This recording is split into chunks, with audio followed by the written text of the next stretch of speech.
છે એની કોઈ ચિંતા કરવાની જરૂર નથી. ખાલી વાતોના વડા કરો, ખોટા વચનો આપો અને લોકોના વોટ પડાવી લો. આ જ એમનો કારસો છે અને આ જ કામ કરી રહ્યા છે.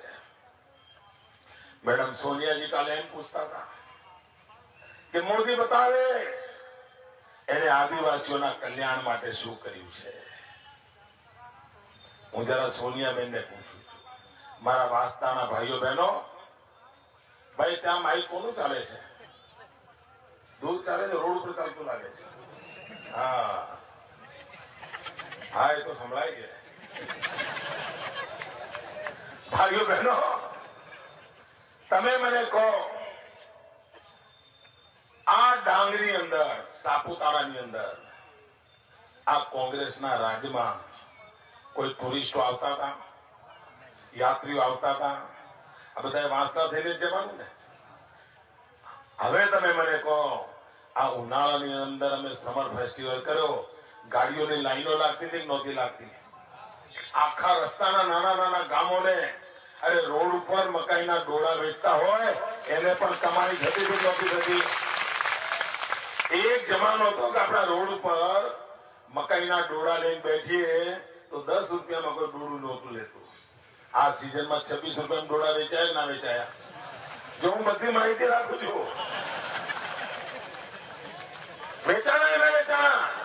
મારા આદિવાસીના ઘરમાં પૈસા ગયા કે ના ગયા?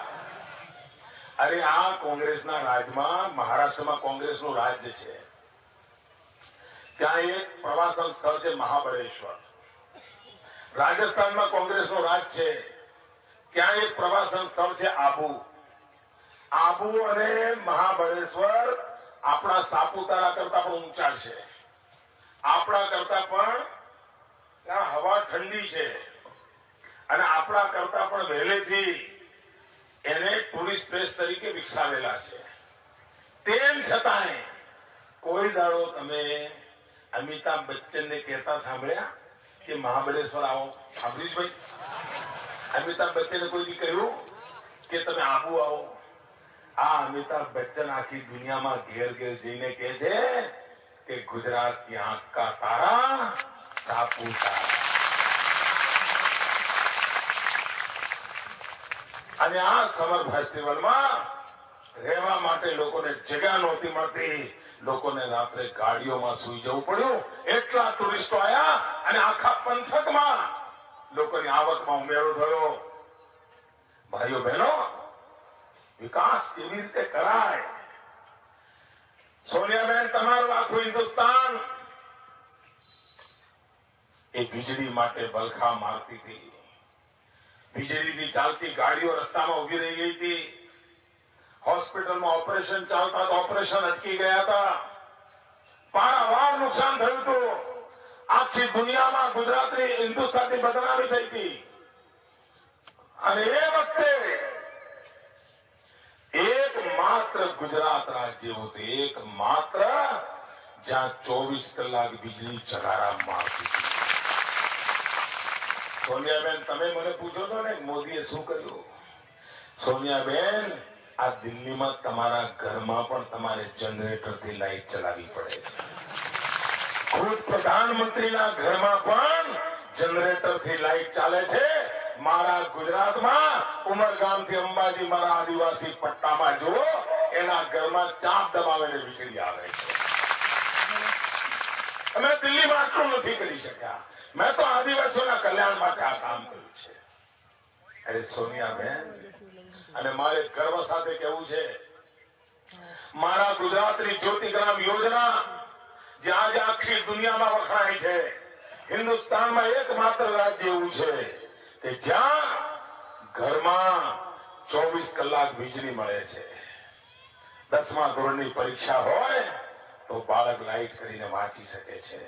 માં માંદી હોય તો ઘરમાં પંખો ચાલે છે. ઘરમાં નવી વહુ આવી હોય અને એને સાસ ભી કભી બહુથી જોવું હોય તો ટીવી ચાલે છે. અને મારે ગર્વ સાથે કહેવું છે, ગુજરાતનો સૌથી પહેલો જિલ્લો જે જ્યોતિગ્રામ જિલ્લો બન્યો, ગુજરાતનો સૌથી પહેલો જિલ્લો જ્યાં 24 કલાક વીજળી મળી એ જિલ્લો મારો આદિવાસી જિલ્લો હતો, ડાંગ જિલ્લો. તમે મને કહો, આ વિસ્તારમાં બગાઈ તાલુકો જુદો બનાવો, આ માંગણી વર્ષોથી ચાલતી હતી, નહોતી ચાલતી ભાઈઓ? કોંગ્રેસની સરકાર હતી કે નહોતી? કેમ તમને સૂઝ્યું નહીં? કેમ સૂઝ્યું નહીં? અમે જુદો બગાઈ તાલુકો બનાવ્યો, એના કારણે વાંસદા પણ લાભ થાય, ડાંગને પણ લાભ થાય, આહવાને પણ લાભ થાય, એવી અમે રચના કરી છે, જેનો સીધો લાભ આ વાંસદા ચીખલી વિસ્તારને પણ મળવાનો છે. આ મેડમ સોનિયાજીને બિચારાને વાંચવામાં તકલીફ પડે તો ગઈકાલે ભાષણમાં વનબંધુ કલ્યાણ યોજના એ બોલતા ના આવ્યું એમને. વનબંધુ કર્યા કરતા હતા અને મને પૂછતા હતા કે મોદી જવાબ આપે, 15,000 કરોડની વનબંધુ કલ્યાણ યોજનાનું શું થયું? અરે મેડમ, એ 15,000 કરોડની વાત તો જૂની થઈ ગઈ. 15,000 કરોડની બદલે મેં 18,000 કરોડ રૂપિયા વાપર્યા, આદિવાસીઓના કલ્યાણને માટે વાપર્યા, આદિવાસીઓને પાણી પહોંચાડવા માટે વાપર્યા, આદિવાસીઓ માટે શિક્ષણ માટે વાપર્યા, આદિવાસીઓના આરોગ્ય માટે વાપર્યા. અને મેડમ, આ જૂના કાગળિયા લઈને ના ફરો, જૂના કાગળિયા લઈને ના ફરો. હવે તો મારી વનબંધુ કલ્યાણ યોજના 15,000 કરોડની નહીં, 40,000 કરોડની છે. 40,000. પણ ખબર હોય તો ને. અરે મેડમ સોનિયાજી, આ તમારું જયારે કોંગ્રેસનું રાજ ચાલતું હતું ને, તો મારા આદિવાસીને પાણીના કેવા બલખા પડતા હતા. આખા 4-5 ફળિયા વચ્ચે એક હેન્ડપંપ હોય, ખરું કે નહીં? બેનો બોલો તમે, એવું હતું કે નહીં? 4-5 ફળિયા વચ્ચે એક હેન્ડપંપ. અને હેન્ડપંપ નો કોન્ટ્રાક્ટ પણ કોને હોય? કોંગ્રેસના કોઈ જમાઈને હોય, કોંગ્રેસના કોઈ ભત્રીજાને હોય. ત્યાં તો બધું જમાઈઓનું જ ચાલે છે, જે ઉપરથી નીચે સુધી જમાઈઓ જ જમાઈઓ. દિલ્હીમાં જમાઈઓના સમાચાર આવે છે ને, જમાઈઓએ આટલું કરી નાખ્યું, જમાઈઓ આ કરી નાખ્યું.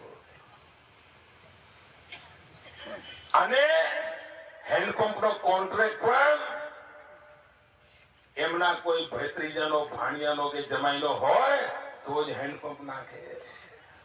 અને અઠવાડિયામાં વાઇસર બગડી જાય ને તો 6 મહિના સુધી વાઇસર બદલવા માટે કોંગ્રેસ પાસે પૈસા નહોતા. ભાઈઓ બહેનો, મારી સરકારે આદિવાસી વિસ્તારમાં વનબંધુ કલ્યાણ યોજના અંતર્ગત 5,000 મિની જૂથ યોજનાઓ, પાણી પુરવઠાની જૂથ યોજનાઓ બનાવી અને આજે નળથી પાણી મળે એની વ્યવસ્થા કરવાની મેં સફળતા કરી. અરે સોનિયાબેન, તમારું જયારે રાજ હતું ત્યારે 4% આદિવાસીઓને નળથી પાણી મળતું હતું. 4% ને આજે મેં 76% પહોંચાડી દીધું છે અને આવનારા દિવસમાં 107% પૂરું કરવાનો છું. મારે વિકાસ કરવો છે. અરે સોનિયાબેન, તમે જવાબ આપો. તમે ગઈકાલે આદિવાસીઓના નામે ચણા વેરી ગયા છો. મારે તમને પૂછવું છે. ભાઈઓ બહેનો, તમને આશ્ચર્ય થશે, આ કોંગ્રેસ વાળા આદિવાસીઓને શું આપતા હતા ભાઈ? બેંકમાંથી લોન આપે. લોન શેની લોન આપે? મરઘા બતકાની લોન આપે. લોન મેળા કરતા હતા, યાદ હોય તો. લોન મેળા, કોંગ્રેસના આગેવાનો આયા હોય, સરકારી અધિકારીઓ આયા હોય અને આદિવાસીઓને સમજાવે કે લોન લો, લોન. મરઘા બતકાની લોન આપે. બોલો, મરઘા બતકાની. અને પાછા સમજાવે કેવું કે 15 મરઘા લો, એના આટલા ઈંડા થશે, એમાંથી આટલા મરઘા થશે, એના પાછા આટલા ઈંડા થશે, એમાંથી પાછા આટલા મરઘા થશે. અને જોતામાં તો તારું કાચું ઘર પાકો બંગલો બની જશે. આવું કહેતા જ નહોતા કહેતા. અને પેલો મેરો બિચારો આદિવાસી, ભલો ભોળો આદિવાસી, એ આ મરઘા બતકાની પણ લોન લઈ લે. 15 મરઘા લઈને ઘેર જાય, અઠવાડિયું થયું નથી કે કોઈ લાલ લાઈટ વાળા સાહેબ આયા નથી. સાંજના સમયે સાહેબ આવી જાય અને પછી પેલો આદિવાસી બિચારો ભલો ભોળો, અરે આવો સાહેબ આવો મારા ઘેર, તમે ક્યાંથી? પછી પેલા તો પલાજી વાળીને બેસે, પછી ધીરે કરીને કે રાત રોકાવું છે, એટલે પેલો કે હારું ત્યારે સાહેબ મારા તો ભાગ્ય કહેવાય, રોકાવ, જમીશું આજે, જમાડું તમને. અને પછી એક મરઘો પૂરો, બીજા અઠવાડિયે બીજા સાહેબ, બીજો મરઘો પૂરો. સાહેબ 6 મહિનામાં તો ઈંડા ઠેકાળે મરઘો સાહેબના પેટમાં, અને આદિવાસી મારો દેવાનો ડુંગર થઈ જાય. આ પાપ કરી છે તમે, આ પાપ. ભાઈઓ બહેનો, આદિવાસીનો કેવું કલ્યાણ કરાય મેં કરી બતાવી છું. વાડી યોજના, આ મારા આદિવાસી પાસે વીઘું 2 વીઘું જમીન હોય, મારી આદિવાસી માતાઓ બહેનો ખેતરમાં કાળી મજૂરી કરતી હોય, માણ મકઈ પકવતા હોય, બાજરો પકવતા હોય, નાગલી પકવતા હોય, અને 12 મહિને 15,000 રૂપિયા 20,000 રૂપિયાની આવક થાય, અને એમાંથી તો અડધા પૈસા તો એનો ધણી લઈ જાય, અમલમાં જ હોય. ખેતરમાં બિચારી કામ બહેનો કરે, પેલો તો જડે નહીં. આવું થાય ને બહેનો? સાચું બોલો, ઘરની વાત છે. આવું થાય ને ભાઈઓ બહેનો? આ દશામાં તમે મારા આદિવાસીઓને રાખ્યા હતા. હું વાડી યોજના લાવ્યો. મારા આદિવાસી પાસે ભલે વીઘું 2 વીઘું જમીન હોય, ભલે ડુંગરાળ જમીન હોય, ખાડા ટેકરા વાળી જમીન હોય, મેં એમની આખી ખેતીની પદ્ધતિ બતાવી દીધી, વાડી યોજના કરી. અને આજે મારો દક્ષિણ ગુજરાતનો આદિવાસી જે નાગલી, જુવાર, બાજરો કે મકાઈ પકવતો હતો, એ આજે કાજુની ખેતી કરતો થયો. કાજુની ખેતી. ગોવા પછી મુંબઈમાં કોઈ એક વિસ્તારના વેચાતા હોય તો અમારા દક્ષિણ ગુજરાતના આદિવાસીઓ પકવેલા કાજુ વેચાય છે. ભાઈઓ, ગોવાની સ્પર્ધામાં મારો દક્ષિણ ગુજરાતનો આદિવાસી આજે ઉભો રહી ગયો છે. મેડમ સોનિયાજી, તમે તો મારા આદિવાસીઓનું શોષણ કર્યું છે. શોષણ એમને ગરીબ રાખ્યા છે, એમના કલ્યાણની તમે કોઈ વિચાર નથી કર્યો. ભાઈઓ બહેનો, આદિવાસી દીકરાને એન્જિનિયર થવાનું મન થાય ના થાય? ત્યારે બોલો ને. તમને તમારો દીકરો એન્જિનિયર થાય તો ગમે કે ના ગમે? જરા બહેનો બોલો તો ગમે કે ના ગમે? ભાઈઓ બધા મને એક સાથે સાચું બોલો. તમારો દીકરો એન્જિનિયર થાય તો ગમે? તમારો દીકરો ડોક્ટર થાય તો ગમે? પણ જો ગામમાં 12મા ધોરણની નિશાળ જ ના હોય વિજ્ઞાનની, તો એન્જિનિયર ક્યાંથી થાય? ડોક્ટર ક્યાંથી થાય? પહેલા તો 12મા ધોરણની વિજ્ઞાન પ્રવાહની નિશાળ જોઈએ. આ કોંગ્રેસે અમરસિંહ ચૌધરી આદિવાસી મુખ્યમંત્રી બનાયા હતા, પણ ગુજરાતના આદિવાસી તાલુકાઓમાં 12મા ધોરણની વિજ્ઞાનની નિશાળ નહોતી. ભાઈઓ, 12મા ધોરણની વિજ્ઞાનની નિશાળ નહોતી. અગર જો 12મા ધોરણની વિજ્ઞાનની નિશાળ ના હોય તો મારો આદિવાસી દીકરો એન્જિનિયર ક્યાંથી થાય? ડોક્ટર ક્યાંથી થાય? જેના 2 બિચારા પૈસા પહોંચતા હોય તો વડોદરા ભણવા જાય, સુરત ભણવા જાય, પણ ગરીબ આદિવાસીનો છોકરો ક્યાં જાય? ભાઈઓ બહેનો, મારે દુઃખ સાથે કહેવું છે કે આ કોંગ્રેસનું પાપ મારે ધોવું પડ્યું. આ કોંગ્રેસના ખાડા મારે પૂરવા પડ્યા. અને આજે ગુજરાતના બધા જ આદિવાસી તાલુકાની અંદર મેં 12મા ધોરણની વિજ્ઞાન પ્રવાહની શાળા બનાવી દીધી, અને એના કારણે આજે એન્જિનિયરિંગ કોલેજમાં, મેડિકલ કોલેજમાં મારા આદિવાસી દીકરા દીકરીઓ ગૌરવભેર ભણી રહ્યા છે અને વિકાસ કરી રહ્યા છે. 85 જેટલા મારા આદિવાસી દીકરાઓને વિદેશ મોકલ્યા છે. વિદેશ વિમાન ઉડાડતા શીખે છે, કેનેડામાં, અમેરિકામાં. અને ભાઈઓ બહેનો, એક જમાનો હતો કે આદિવાસી વિસ્તારમાં હેલિકોપ્ટર આવે ને તો ગામે ગામથી લોકો સવારથી અહીં બેસી જાય એનું હેલિકોપ્ટર જોવા માટે. એવું થતું હતું ને? હેલિકોપ્ટર આવે તો જોવા ઉભા નતો. ભાઈઓ બહેનો, હવે જયારે હેલિકોપ્ટર આવશે કે વિમાન આવશે, એને ઉડાવતો હશે મારો આદિવાસી દીકરો. મારો આદિવાસી દીકરો એને ઉડાડતો હશે. આ સ્થિતિ અમે પેદા કરી છે. મેડમ સોનિયાજી, હવે તમારી કોંગ્રેસ પાર્ટી આદિવાસીઓની આંખમાં ધૂળ નહીં નાખી શકે, મારા આદિવાસીઓની છેતરપિંડી નહીં કરી શકે. તમે ગુજરાતના આદિવાસીઓને ભૂંડા હાલે રાખ્યા છે. અરે સોનિયાબેન, તમે એમ કહો છો કે કોંગ્રેસે આદિવાસી મુખ્યમંત્રી બનાયા હતા. ભાઈઓ બહેનો, હું આદિવાસી માના પેટે જન્મ્યો નથી, પણ આદિવાસીઓનું સુખ, આદિવાસીઓનું દુઃખ એ મારે માટે મારા હૈયે વસેલા છે. હું દાવા સાથે કહું છું, આદિવાસી મુખ્યમંત્રીએ પોતાના કાર્યકાળ દરમિયાન જેટલી વખત વાંસદાની મુલાકાત લીધી, જેટલી વખત ડાંગ મુદ્દની મુલાકાત લીધી, આવા કે સાપુતારા આવ્યા, એના કરતા વધારે વખત હું આ વિસ્તારમાં આવ્યો છું. ભાઈઓ, એના કરતા વધારે વખત. એટલું જ નહીં, હું 3 દિવસ આદિવાસી પટ્ટામાં રોકાણો હતો અને ગામડે ગામડે જઈને, ઝૂંપડે જઈને તમારી દીકરીને ભણાવો એની આંગળી પકડીને હું નિશાળે લઈ જતો હતો. આ મુખ્યમંત્રી આ વિસ્તારનું આવું કામ કર્યું છે. મારે મારી દીકરીઓને ભણાવવી છે.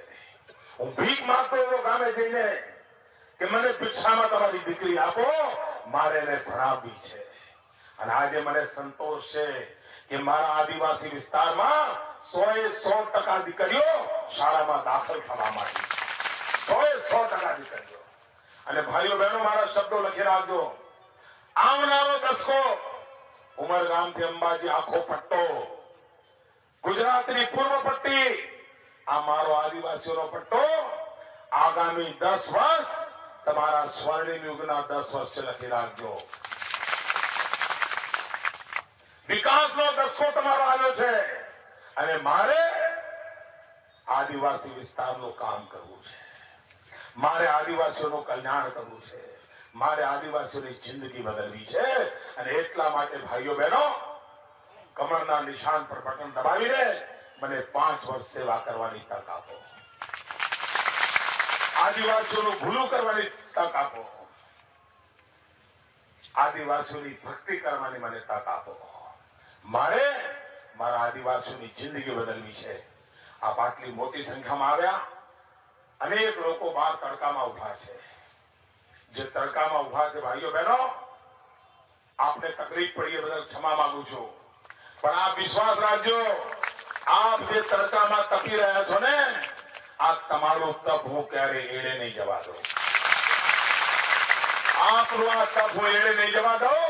ભાઈઓ બહેનો, પૂરી ભક્તિથી, પૂરી શક્તિથી આ ગુજરાતની મારે સેવા કરવી છે. મારા આદિવાસીઓની સેવા કરવી છે. મારા ડાંગ, આહવા, વાંસદા, વઘઈ આ વિસ્તારની સેવા કરવી છે. ભાઈઓ બહેનો, આ વિસ્તાર મારો નવો નથી. કદાચ તમે ડોક્ટર કીર્તિભાઈ જોડે વાતો કરતા હશો તો તમને ખબર હશે, હું અહીંયા સ્કૂટર લઈને આવતો હતો. અહીંયા આદિવાસીઓના ઝૂંપડામાં રાત રોકાતો હતો. આદિવાસીઓના ઘરનું ખાતો હતો. ભાઈઓ બહેનો, અન્ન એવો ઓળકાર કહે છે ને આપણે ત્યાં, મેં આદિવાસીઓનું ખાધું છે અને એટલા માટે આદિવાસીઓની ભક્તિ કરું છું. મારા જુવાનીના ઘણા વર્ષો મેં આખા આદિવાસી પટ્ટામાં બતાવેલા છે. આદિવાસીઓની સુખી રોટલી, નાગલીની રોટલી ખાઈને મોટો થયો છું. અને આજે એ ઋણ ચૂકવવાનો મને અવસર મળ્યો છે. તમારું અન્ન ખાધું છે, એ અન્નને વ્યાજ સાથે વસૂલ કરીને કલ્યાણ કરવાનું સપનું લઈને ભાઈઓ બહેનો, મને આપના આશીર્વાદ મળશે. ભારતીય જનતા પાર્ટીનો જ્વલંત વિજય થશે અને વિકાસની રાહમાં આ મારું વાંસદા પણ જોડાશે. ગાંધીનગરમાં હું જોઉં ને, બધેથી કમળ આવ્યા હોય, એક વાંસદાથી નહોતું આવતું. આ વખતે મારા ગાંધીનગરની વિધાનસભાના બગીચામાં વાંસદાનું પણ એક કમળ હોય, એટલી આપણે વિનંતી કરું છું. ભારત માતા કી, ભારત માતા કી. ખૂબ ખૂબ આભાર, ખૂબ ખૂબ ધન્યવાદ. ગુજરાત રાજ્ય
નમસ્કાર.